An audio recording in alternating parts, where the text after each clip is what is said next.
আমাদের বাড়ির পাশে এত সুন্দর মন্দির, ভাবা যায় বন্ধুরা? তো ছোট্ট করে তোমাদের সঙ্গে শেয়ার করব, তোমরা কিন্তু সাথে থাকো, সম্পূর্ণ ব্লগটা দেখতে থাকো। যদিও মন্দিরটা একদমই নতুন না, কারণ পুরনো মন্দির, প্রায় 50 বছরের উপরে হবে এই মন্দিরটা। তো এটা হচ্ছে মা লটা দেবী মন্দির। তো সেখানেই আমরা কালকে গেছিলাম, ছেলে আর আমি। যাই ওইদিকে দরকারে গেছিলাম, ভাবলাম তোমাদের সঙ্গে মন্দিরটা শেয়ার করি। তো মন্দিরটা কিন্তু আগে এরকম ছিল না, এখন পুরো মন্দিরটা এত সুন্দর করে সাজিয়েছে। আর দেখো পুরোটা চারপাশটা পরিষ্কার করছে, আর এত সুন্দর ব্রিজ দিয়েছে, রাস্তা দিয়েছে।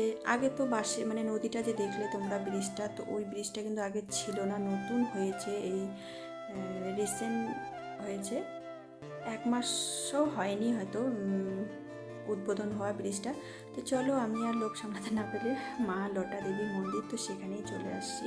আর চারপাশের পরিবেশটা দেখো, এত সুন্দর ভিউ আর এত সুন্দর লাগতেছে। আর এই দেখো, এটা কিন্তু মন্দিরের সামনেটা, সেটাও কিন্তু পাকা করে দিয়েছে, এত সুন্দর লাগতেছে। আর এই জায়গাটা না একদম পুরো পাহাড়ের মতো লাগে। এই যারা যারা আমার ভিডিও আগে দেখেছো তোমরা কিন্তু এই মন্দিরের সঙ্গে পরিচিত, যেহেতু মন্দিরটা নতুন করে একটু সাজিয়েছে, ব্রিজ রাস্তা সেগুলো দিয়েছে, আর চারপাশটা পরিষ্কার করছে, এই জন্য আরও ভালো লাগছে। আর মন্দিরের পাশেই কিন্তু বিশাল বড় চা বাগান, বিশাল বড়।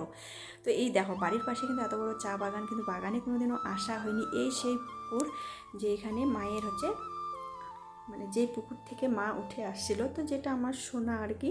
তো এটাও কিন্তু সুন্দর করে দেখো পাথর দিয়ে পুকুরের ধারটাকে বেঁধে দিয়েছে। আর এই সেই ব্রিজটা এত সুন্দর লাগতেছে, কি বলবো। আগে যখন পুজো হতো, প্রতি বছর পুজো হতো, বাঁশের ব্রিজ বানিয়ে দিত পুজোর মধ্যে, তারপরে সারা বছর এভাবেই থাকতো। যেহেতু তো কেমন লাগলো তোমাদের চারপাশটা দেখে কমেন্ট